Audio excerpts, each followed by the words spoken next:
Hello, science fans, and welcome to SHE-ensya.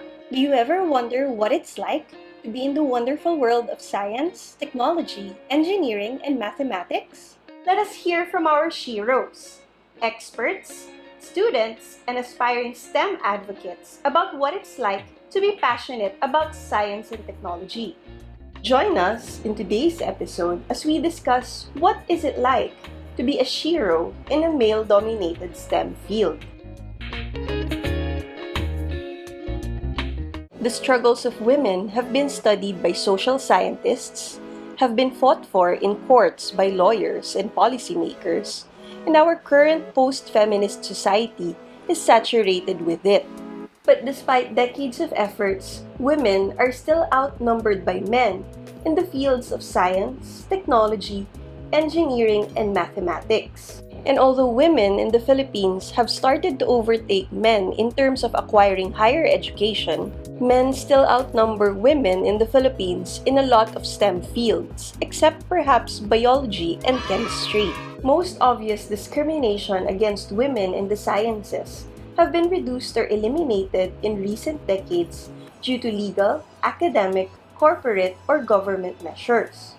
But an environment that is less than fully friendly to women persists, and its texture is so taken for granted that it renders it invisible. Because you see, the proportion of women receiving doctorate degrees in science and engineering has increased slightly in recent years. However, relatively few women continue on to high-level administrative or faculty positions.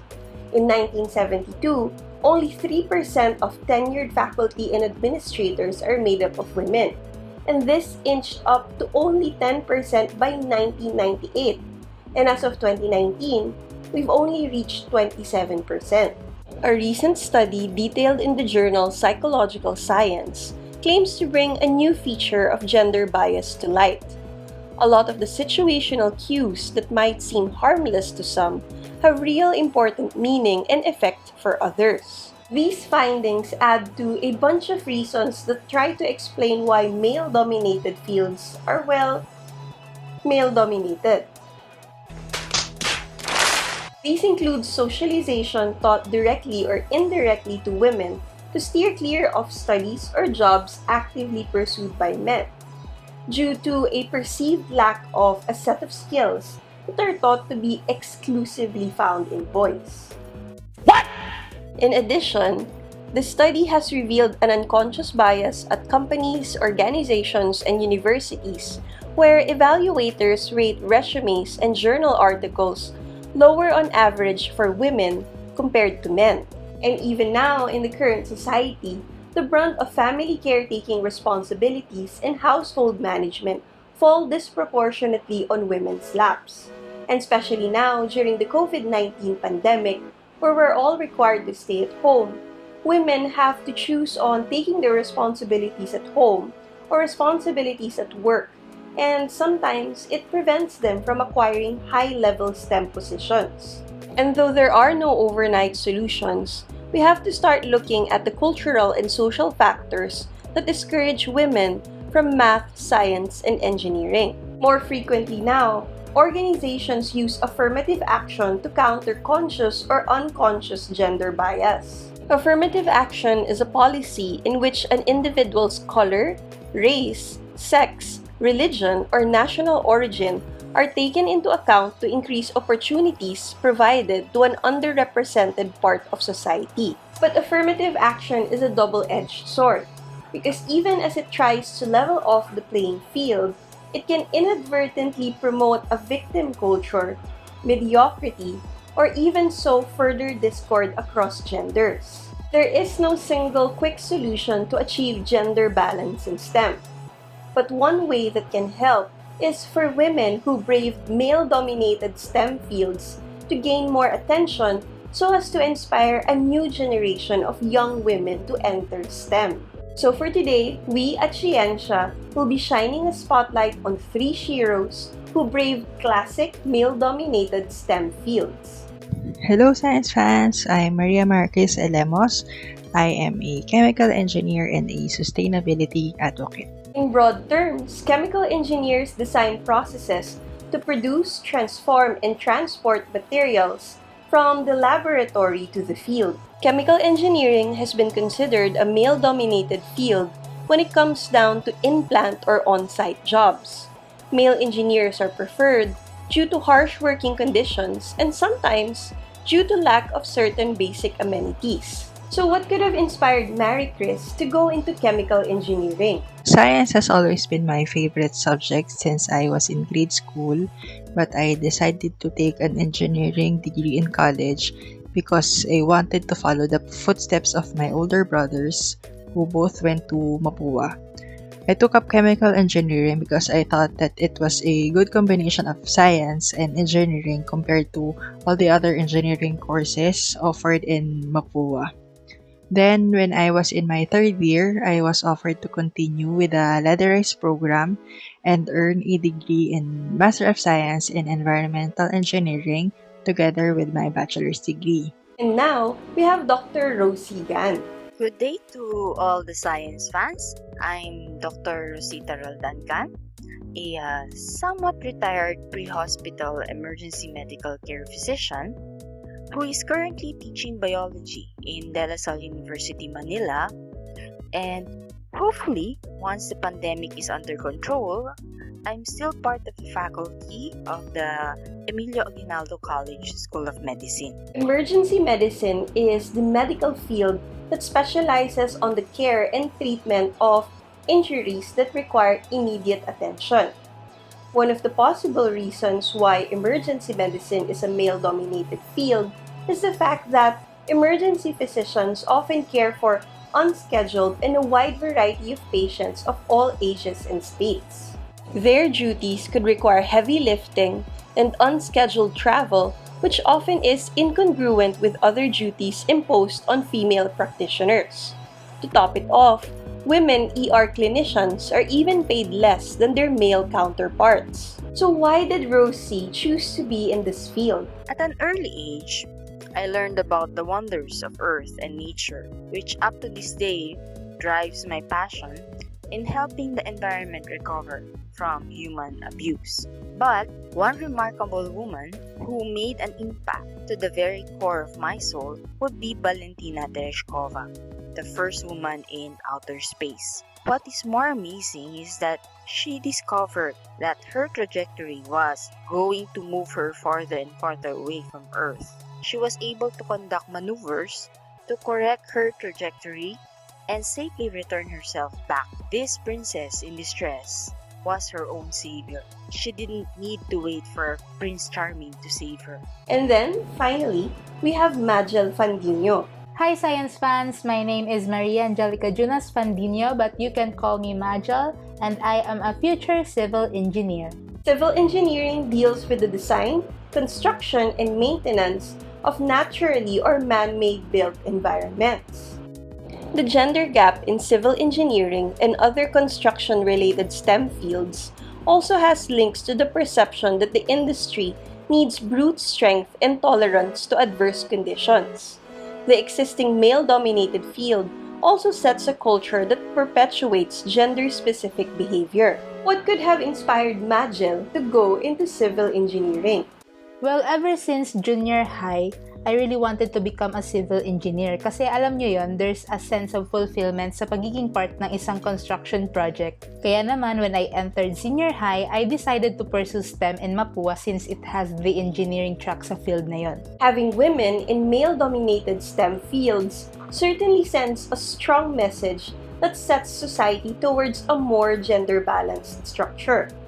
But what could be the edge of women as they enter male-dominated STEM fields? Now, being in pre-hospital emergency medical care, which is also known as EMS, this field includes transporting patients from one facility to another, and also responding to disasters. My team is often thrown one challenge after another, so we need to be flexible and quick in making critical decisions and hope that it's the better option if it's not the right one. As a woman, our brain is wired for multitasking. which is an advantage when you have so much data to assimilate in a short period of time. My line of work also requires great physical strength and stamina. Though I am genetically disadvantaged for having less testosterone, discipline, hard work, and perseverance has allowed me to literally run alongside soldiers during disasters. In reality, there was this one moment wherein one US Navy soldier had to drag me up the Seahawk helicopter because I landed face down on a kangkungan, literally. Now, based on my experience, women are good communicators and leaders in engineering. Kumbaga, para silang tulay to make some ideas and terminology easier to understand for those who are not taking up this field. Basically, as women, we are capable of not only thinking critically and creatively, but also we are capable of speaking our hearts and minds given a certain project. As we need more women in STEM, we cannot go in blind or at least without a little warning. What are the challenges that our SHEroes have had to face as they break glass ceilings? Fortunately, I haven't had any experience wherein my gender became an issue or an obstacle in the field that I chose. Being in the STEM field, it is most likely that you'll be doing fieldwork with mostly male coworkers. In my experience, I would not say it's the most difficult aspect, but more of a discomfort or inconvenience, especially when doing fieldwork and you have to go to the comfort room. So I advise those who are just starting to do their fieldwork to always carry a tissue with you. If you're doing fieldwork and you're the only female in the group, believe me, no one can lend you a tissue when you need them. In terms of difficulty naman, when you say engineer or STEM, there is this notion na magaling agad, matalino agad, maabilidad agad, where in fact all of us naman, regardless of what field we are in or what track we are taking up, we are honing our crafts from the starting line. Kumbaga, we all started as beginners sa field na pinili natin. So I think that stereotype puts a lot of pressure in sa student, which makes it a difficult field.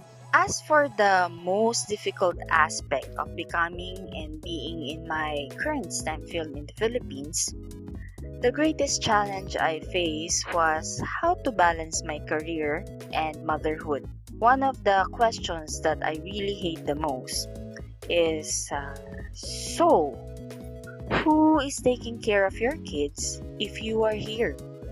That question feels like a cold bucket of water being poured over me, as if I am the worst mother in the world for leaving behind my children in pursuit of a career dominated by men. Fortunately for me, the main operation center of my EMS unit was actually on the first floor of my house.